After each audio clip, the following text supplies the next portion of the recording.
día a día, alimentándonos de la palabra del Señor. En la voz de Monseñor Enrique Díaz, fortalezcamos nuestra fe. Seamos testigos de Jesús vivo y resucitado.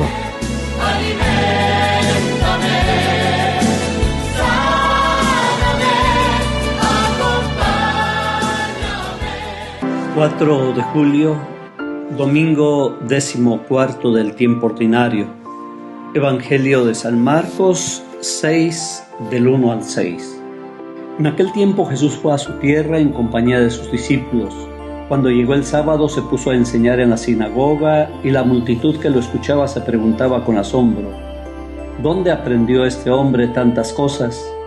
¿De dónde le viene esa sabiduría y ese poder para hacer milagros? ¿Que no es este el carpintero, el hijo de María, el hermano de Santiago, José, Judas y Simón? ¿No viven aquí entre nosotros sus hermanas? Y estaban desconcertados. Pero Jesús les dijo: todos honran a un profeta, menos los de su tierra, sus parientes y los de su casa. Y no pudo hacer allí ningún milagro. Solo curó a algunos enfermos imponiéndoles las manos, y estaba extrañado de la incredulidad de aquella gente. Luego se fue a enseñar en los pueblos vecinos. Palabra del Señor. Decepcionado salió el profeta de su pueblo. Nadie quería escuchar su mensaje. ¿Qué sentido tenía hablar? Quiso morir en la lejanía y caminó.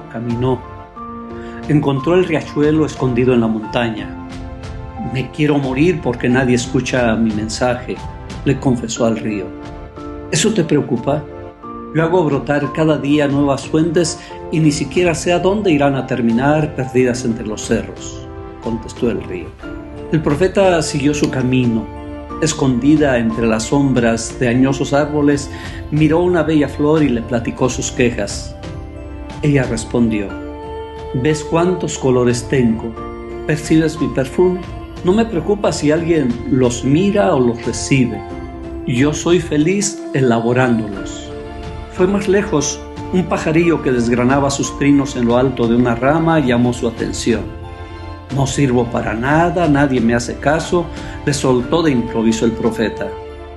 Yo lanzo mis melodías, el viento las lleva o las deja perdidas en el espacio, pero yo soy feliz produciéndolas, contestó el ave.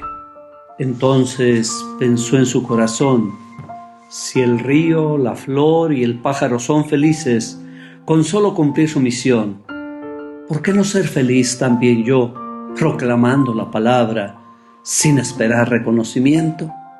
Desde entonces, sin importar la respuesta de los demás, proclama con alegría y fidelidad su palabra y es feliz. Con mucha frecuencia el Evangelio nos presenta a Jesús rodeado de multitudes, aclamado y reconocido. Las multitudes, en su mayoría gentes sencillas, ignorantes, pobres y necesitados, perciben esa fuerza y sabiduría que brotan de los labios de Jesús. Reconocen los milagros como presencia del reino de Dios. Así, Jesús es reconocido y aceptado, va sembrando su palabra. Pero no todo es miel. Su palabra también es contradicción, cuestiona, descubre y desnuda las ambiciones de los corazones. Entonces es rechazada y provoca persecución. Cuando Jesús hace el milagro y se manifiesta poderoso, es fácil aceptarlo. Cuando sus palabras cuestionan y desestabilizan, cuando van en contra de posiciones y privilegios, cuando desenmascaran y exigen verdad, entonces son rechazadas. También hoy se nos presenta ese rostro de Jesús, el rostro humilde, sencillo, conocido, el rostro del carpintero, del hombre de todos los días, y entonces puede pasar desapercibido. En Nazaret conocen todo de Jesús: su particular historia familiar, su apariencia corporal, sus cabellos, sus ojos, su modo de caminar, sus costumbres y aficiones, muchos de sus episodios infantiles. Nada habían descubierto de particular en este joven que ahora se presenta en la sinagoga y que todos le reconocen autoridad y sabiduría. ¿Cómo aceptarlo si siempre lo habían visto como uno más de la pequeña población? ¿Cómo reconocer un profeta en quien está catalogado como un simple artesano perteneciente a una familia como todas? ¿Cómo es posible reconocer a Dios en un individuo tan familiar, tan vecino, tan ordinario? Un Dios tan cercano, tan próximo y tan a la mano es difícil de reconocer. Tan encarnado, tan humano se ha vuelto el Mesías que la carne lo oculta y dificulta aceptarlo.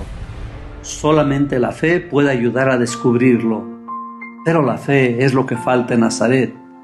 Y así Jesús permanece bloqueado en su actividad milagrosa a favor de los necesitados. Indudablemente a Jesús le duelen estas desconfianzas y el recibimiento hostil y agresivo de los suyos. Se nota en el reproche adolorido al citar el proverbio respecto a la aceptación del profeta. Se enfrenta a una mentalidad estrecha, la mezquindad y los prejuicios. Le duele la incredulidad de los más cercanos. Y sin embargo no se llena de amargura, sino que rompe aquel estrecho círculo y lanza su mensaje mucho más allá. Luego se fue a enseñar en los pueblos vecinos, nos dice San Marcos. La palabra con frecuencia es rechazada cuando no se acomoda a los caprichos y costumbres de ciertos esquemas. Da temor cuando abre nuevas perspectivas y parece insolente anunciar una nueva forma de vivir y de ser. Pero el profeta no busca la aceptación y el aplauso de un público al que tiene que agradarle. Él es fiel a una inspiración originaria, busca abrir caminos nuevos donde el reino de Dios pueda instaurarse, donde la voluntad del Padre sea la norma, donde el amor y el servicio suplan todos los mandatos, donde lo más importante sea el hombre y no las apariencias. Cuando escucho que el Evangelio ha quedado en el pasado como algo anquilosado, me vienen a la mente muchas preguntas. Puede ser que sea rechazado porque nos está cuestionando en profundidad y no somos capaces de una verdadera conversión.